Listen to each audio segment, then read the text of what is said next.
Hello, students. Welcome back to the second part of the Leadership Challenge workshop. So let's continue.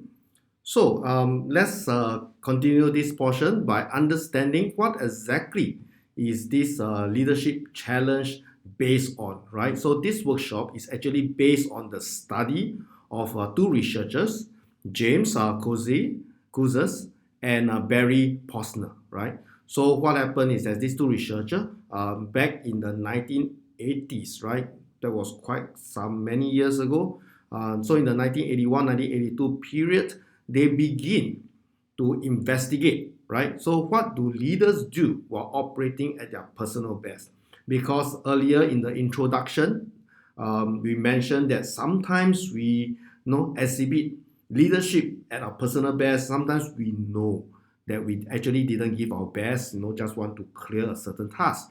So they want to understand that when someone is giving their best, what are the factors in play that allow people to give their best? And they did a lot of interviews, studies, comparing data, and they actually shared their findings in the first workshop in 1984. Now, over the years, many additions is being made because as time passes, more and more people they managed to interview and collected more data and they updated their findings, right? So they published the book, The Leadership Challenge, in 1987, and then in 1988, right, the Leadership Practices Inventory Assessment was developed. So that was actually a tool that they used to continue to enhance the data collection of their project. So since 1982, right? So that's what they shared.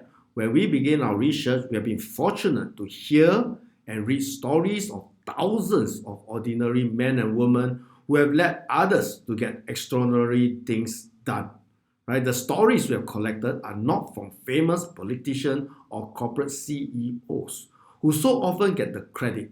So this is a very important point. They did not just interview all the top management position of big companies, because sometimes, like I mentioned earlier, there are leaders and there are representatives. So sometimes you represent the organization. It seems that the representative get most of the credit, or rather most of the limelight when something goes well.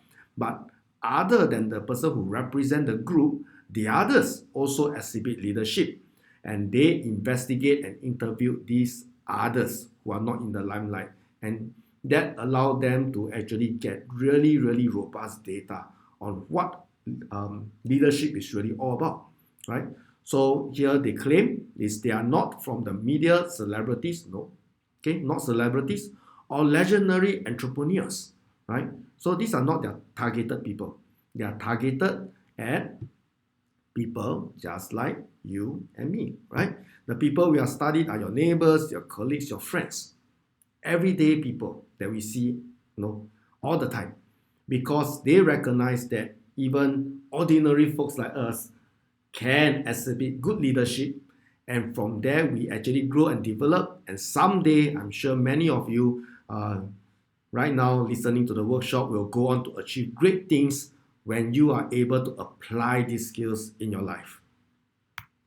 So, some fundamental beliefs of the leadership challenge, right? So, this is some of the starting point at which they go about in their interview. Leadership is everyone's business. Everyone, right? Everyone has that innate potential to exhibit leadership. Second point, leadership is a relationship, right? Because earlier we mentioned leadership means influencing another person. If you do not have a relationship with another person, then there's nobody to lead, right? There's nobody to influence. So it's about influence another person in a positive manner. That is the relationship we're talking about. Now, leadership development is self-development, because when we talk about developing our leadership skills, it is something that every one of us can achieve, and it's really upgrading our ability to influence others all the time. Now, the best leaders are the best learners. So earlier mentioned as well, open-mindedness, very important. And a good leader is always ready to learn, because we know that things are always changing, and because things are always changing, nothing is permanent. We always have to update ourselves, right? Now, leadership development is an ongoing process. It goes on, right? Even for uncles like myself, right? So we are constantly learning. Every year we are evolving and picking up new skills. Now, leadership development takes deliberate practice. You have to actually think through and reflect on your practices in order to grow, right? We don't go through the motion and just get things done. It is where we put in 100%. That is where these practices have meaning. Now, leadership is an aspiration and a choice. So we can choose to give 100% and then develop our leadership skills, or we don't give 100% and just get the job done. It is a choice. But of course, it is when we want to grow, we will choose the former. So it is something that we actually have to want to grow, right? If we don't want to develop, then all the courses and all the lectures you hear are moot, right? And leaders makes a difference, right? We are not just something that is put there for show, right? We are there because when we join a group, when we join a team, we influence the team and want to make it better. Okay, no point joining a group and you don't contribute to the group. Then that doesn't make you a leader at all. So in their studies, they actually concluded that there are 5 areas that actually make up good leadership, and they call these the 5 practices of exemplary leadership.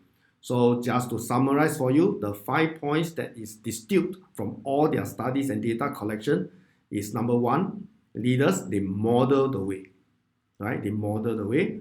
Second point, they inspire a shared vision, right? Shared vision. Third point, they challenge the process. Fourth point, they enable others to act. And the 5th point is to encourage the heart. So there are actually 5 practices. Now, for each of these 5 practices, there's actually 2 commitments. That means there are 2 statements or 2 calls of action that you commit yourself to do, so that you can develop them, right? So let's look at them. So for the first one, model the way. How do we model the way? If we want to model the way, then there are 2 actions that we need to commit to. First one, find your voice by clarifying your values, which is why just now, when in the earlier video, in the introduction, under the objective, if we are not sure of our own personal values, we can't clarify. And we can't clarify, we can't hit the first point of modeling the way, right? So clarifying, understanding ourselves and clarifying our values, that is the first commitment. The second one is to set an example by aligning action with shared values. So after we have our values, are our actions aligned, in sync with our values? So that's something that we need to think about. If they are, then we can claim that we are actually modeling the way. Okay? Right, the next one, inspire a shared vision. So the 2 commitments to achieve this practice is that leaders envision the future by imagining exciting and ennobling possibilities, right? So basically, leaders are not people who are satisfied with the current situation. They're always thinking of progress, always thinking about improvement, always thinking about the future and going forward to a better future, right? So that is what leaders do. If we are always thinking about, in a 1 month time, 2 months time, 1 year time, 2 years time, how are we growing? If you have that kind of ability to think about the future and plan for the future, you are actually walking on this path. And then the second point, leaders enlist others in a common vision by appealing to shared aspiration. So leaders actually gather people who actually want to grow together in the same direction because they share the same values, and then they craft this same shared vision together. So that's the second one. The third practice is challenge the process. So here, leaders search for opportunities by seizing the initiative and looking outwards for innovative ways to improve. So they will not be very, this is basically another way of saying that they are not closed-minded, they are open-minded, they are always learning, they are seeing what is out there that others are doing. And if others are doing something good, they want to learn. That is what good leaders do, right? And then when they learn, second commitment, they experiment, they try, right? They take risks by constantly generating small wins, right? Test a little bit. Is it working for my group? Is it working for my team? Other people's idea? Does it apply to my team, my group? Can I try my organization? Can I try? Right? So when you take this kind of risk, you generate small victories and say, this one works. Let's try. Let's develop further. You learn from the experience. Okay. Okay. Going on. Next point, enable others to act, right? So leadership foster collaboration by building trust and facilitating relationship. Definitely, right? You can't lead alone, right? We lead a team of people who have the shared value. So we gather people, we work together, right? Second, leaders strengthen others by increasing self-determination and developing competence. So when you gather people, it doesn't mean you you suck out all their energy and then you claim all the victory for yourself. No, right? You actually help each other to grow together because you have a shared vision, right? When you have a shared vision, you want every team member to be at their strongest point as they can so that the end product of whatever you're striving out to do hit the maximum potential. All right? And the next point, encouraging the heart. Leaders recognize contribution and showing appreciation, right? We have to appreciate one another. That does not only make us a good leader, it makes us a good human being, right? The ability to show appreciation for individual excellence. When someone did well, really reward them, appreciate them, thank them, and be grateful, right? Second, leaders celebrate the values and victories by creating a spirit of community. No point having a group, pushing them, and in the end, you have a team of unhappy people. Right? We all want to progress, and when we really grow and develop together in a shared vision, it is a very joyful thing. So we need to encourage one another all the time. Okay. So for today, we will just want to focus on these two practices. The other three practices, we'll leave it for a future workshop. So today we want to talk about modeling the way and encouraging the heart. So let's talk about model the way. Now, to model the way, okay, some guidelines for you, right? To model effectively, number one, you must first believe in something, right? That means you need to actually have some clarity. What is it, right? What is my values? What is important to me? What is worth doing? And you must believe it wholeheartedly. Not because someone tell you to do, but because I decided to do it, right? Then a set of high standards by which performance is measured, right? Once we have clarity of what we want in our life, what kind of achievement we want to have, we need to set high standards, a standard to really work towards and to keep to it to our best ability. Then, right, a set of values, right, that we have clarified about how others ought to be treated. Because it is not just about having high standards for ourselves.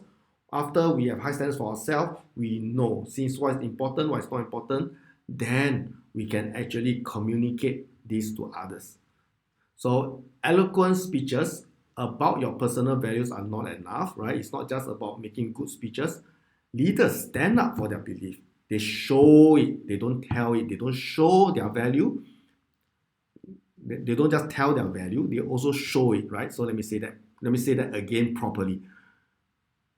Show, don't tell. Yeah, that was the phrase that I was looking for, right? Sometimes when we actually write an essay or tell stories, we say show, don't tell. Similarly, a good leader show their values. They don't just tell it, right? So leaders stand up for their beliefs and they practice what they preach. So after hearing that, right? So another word that sometimes people thought could be similar to leader is actually a manager. So take some time. I want you to think about what is the difference between a manager and a leader, right? Pen it down in the handout And then after this section, there's a whole series of activity which I'll go through with you live in person if you are, of course, sitting in my classroom right now.